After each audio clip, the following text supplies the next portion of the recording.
Hey everyone, and I hope you are well. I'm Josh, and today we're going to be taking a look at the recent Q&A hosted by the team over on the Paralives subreddit, as there is a lot of interesting answers here that are worth digging into. But before we jump into the details, I want to officially welcome you to the very first video here on Joshua's Paralife. This channel is going to be your go-to spot for everything Paralives, and I'm taking deep dives into early access updates, build showcases, and tracking the game's evolution from this point all the way to the full 1.0 release. Since we are literally just getting started, hit the subscribe button and join the community on the ground floor. Right now, I have a single subscriber. I don't know how that's happened. I don't have any videos yet. But enough of that. Let's get into this Q&A. Because with the game finally out in early access, the devs had some massive things to clarify. Massive shout out to Border Jones over on the subreddit for highlighting some of these important answers. When asked about the initial promise from the team that all future updates will be free and never be offered as paid DLC, the developer answering these questions had this to say. There will never be paid DLCs, only free updates, even after the early access. As Life Sim fans, we wanted to make a game we would like to play ourselves without the need to purchase a lot of extra content, and we are happy to deliver that. Because the team is small, only 15 people, the sales we made so far will sustain us for many years, even if we increase the size of the team, so we're safe and really grateful for that. Alex.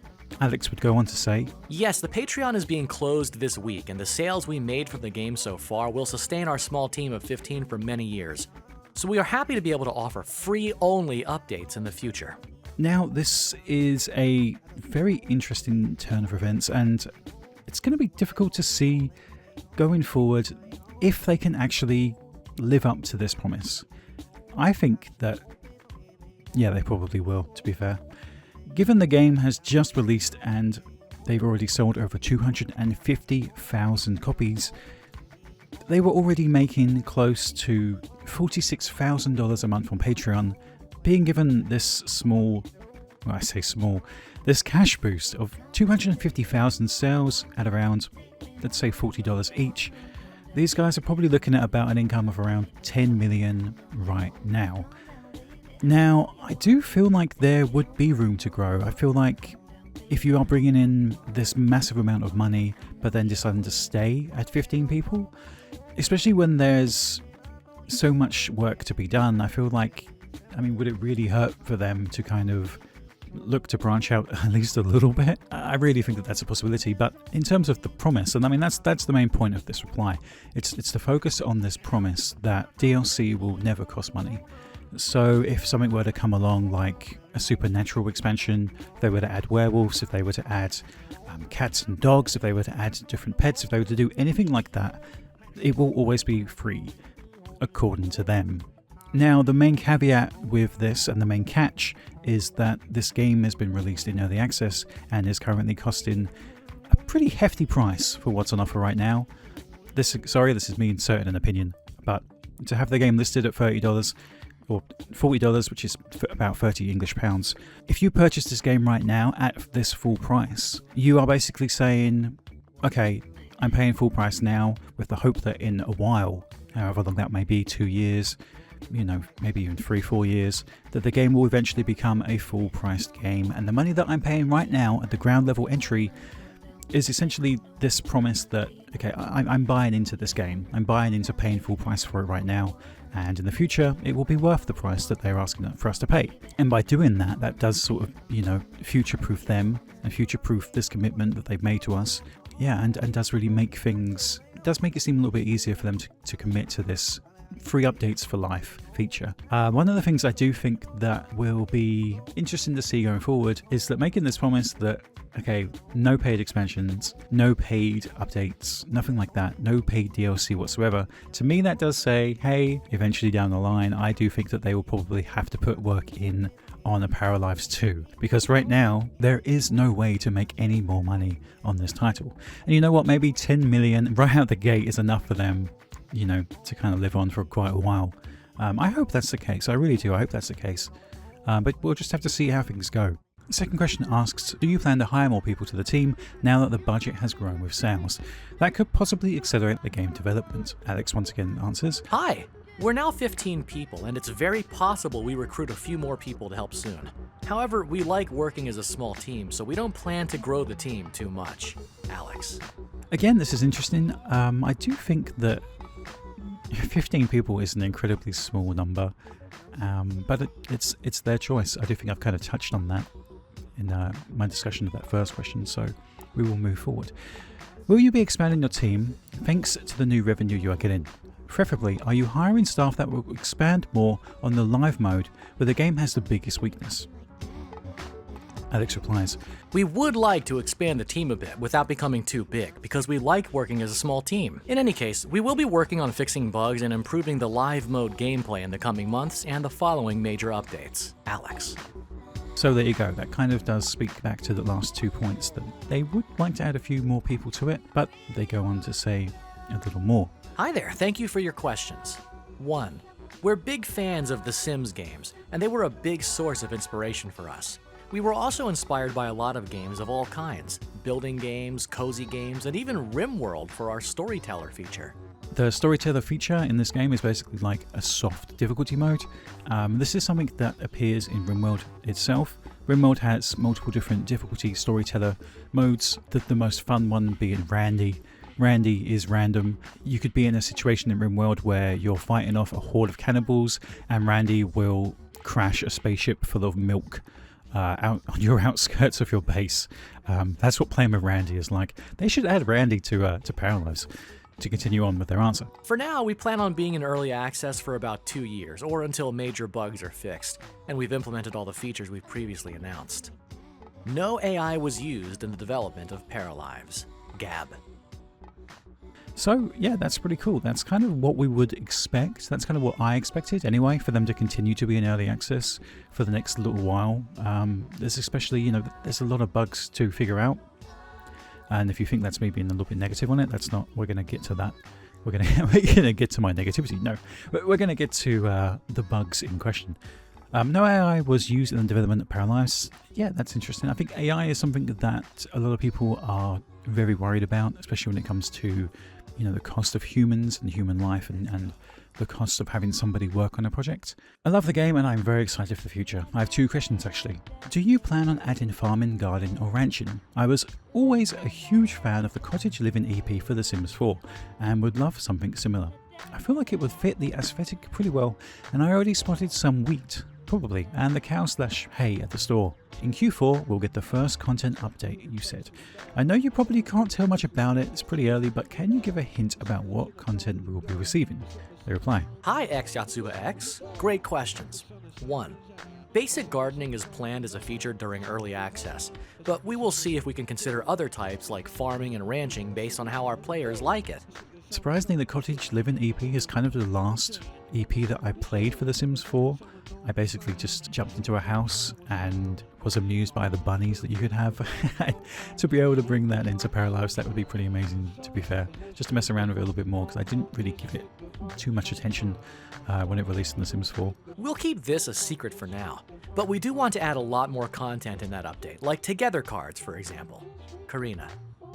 There you go, a 15-member team. We've already met 3 different people here. That's pretty cool. So that's interesting. Yeah, they're going to keep it a secret, but they do want to add a lot more content in the update, like Together cards, for example. That would be great. Together cards is something that we are kind of missing at the moment. There's bits and pieces here. There's enough to kind of play for a while and mess around with. But being able to have access to more, yeah, that's going to be great. At the moment, we are pretty happy with how the Together cards work out. Instead of having to manually queue a bunch of interaction from a huge list, you can choose the next step from time to time, and we'll keep on adding more cards, both for different types of gameplay and contexts. We also believe that because you can do interactions as a group, level up skills and the like, you do not need to just sit there and wait while the bar fills up. Some cards do unlock interactions that you can perform afterwards as well, and we might add more in the future. It's pretty core to our design philosophy, I would say. Jeremy. Dude, I don't know how to say that. If someone gets mad, or if you ask a French person and they tell me to say it different, I will. Jeremiah, which could be, I assume it's Jeremiah, right? getting more together cards would be awesome. My kind of thoughts on the live mode itself. My issues aren't with the together cards. My issues with it are more to do with the interactions themselves and the kind of lack of animations and that kind of stuff. But there you go. Some more together cards definitely will not hurt. May I ask when the next game's update and bug fixes will be released? Thank you. Hello, Max and Kaka. The next patch should arrive within a couple days. As for a longer content update, that should be in Q4 2026. Thanks for the question, Charlotte. There we go. We've now met 5 different team members out of the 15-member team, and that gives us the answer, which we already kind of knew anyway. Q4.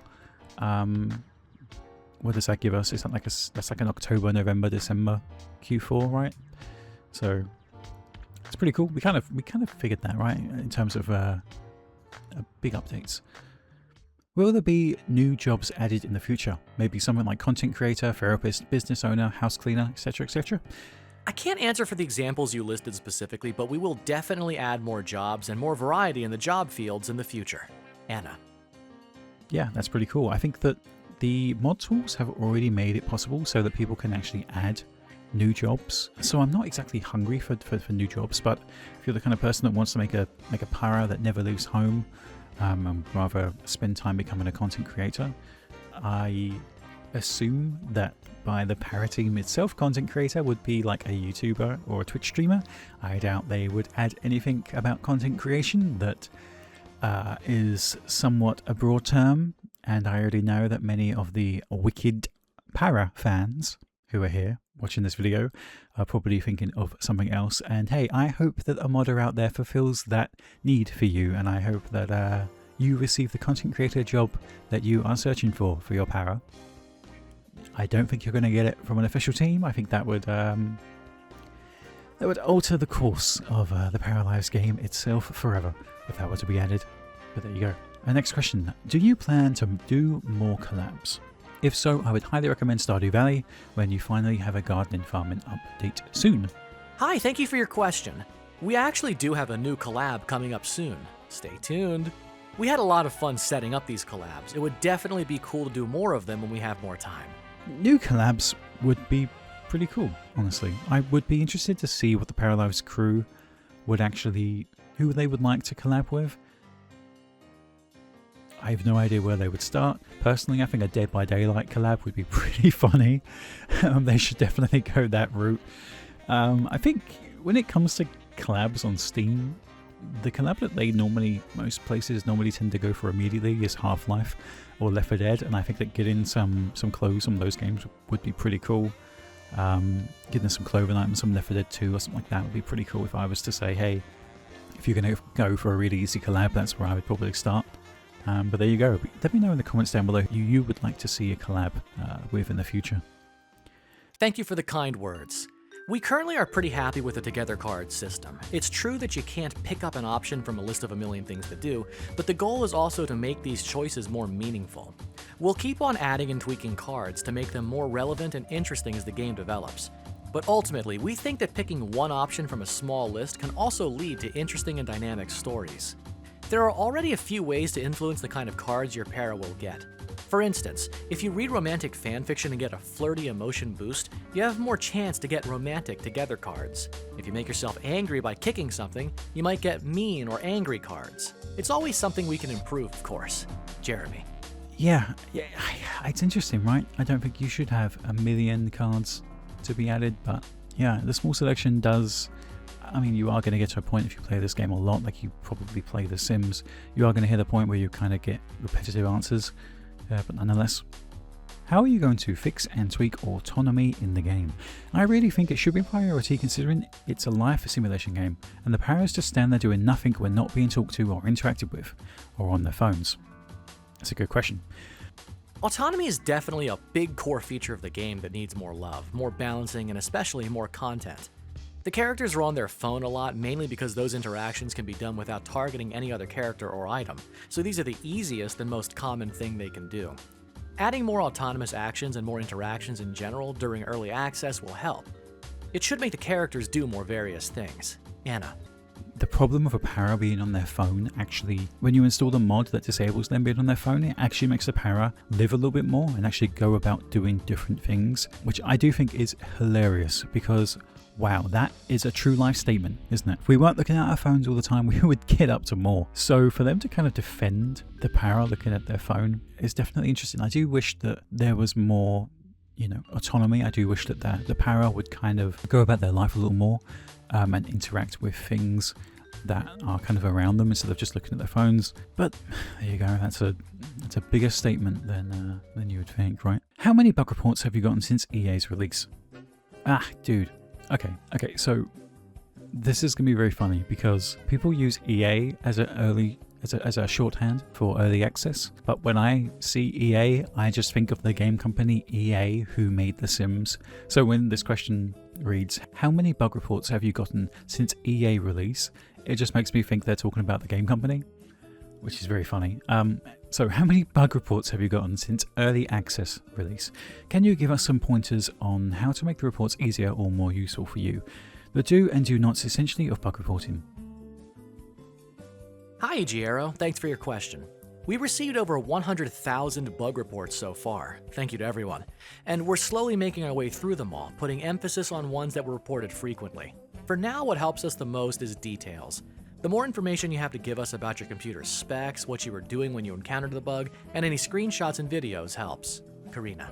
So yeah, there you go. To go back to the bug reports, 100,000 bug reports they've received so far. That's pretty incredible considering this post itself was from 2 days ago. The game had been out for maybe a day and a half, 2 days at the point of these messages, and they've already received 100,000 bug reports. That's massive. To receive this payment, so to speak, of 10 million on the sales of your game, 45,000 a month from Patreon, even though they're of course now closing the Patreon, and then to receive 100,000 bug reports. I really hope that they look into paying for somebody to deal with this information and to kind of quantify and add up a lot of this stuff.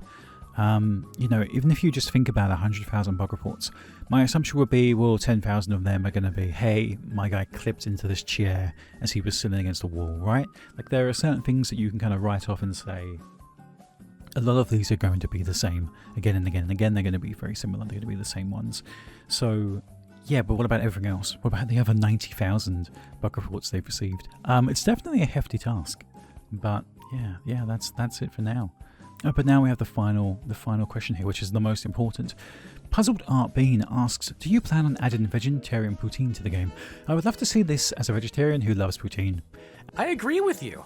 It's not planned yet, but I'll definitely bring this back once we add more recipes in the game. Ha ha ha ha. Anna. So there you go. That's it. That's mushroom gravy is a must-have. So thank you to that person for asking that question. Yeah, there we go. Thank you so much for watching this video. I hope that I managed to shine a little bit of light.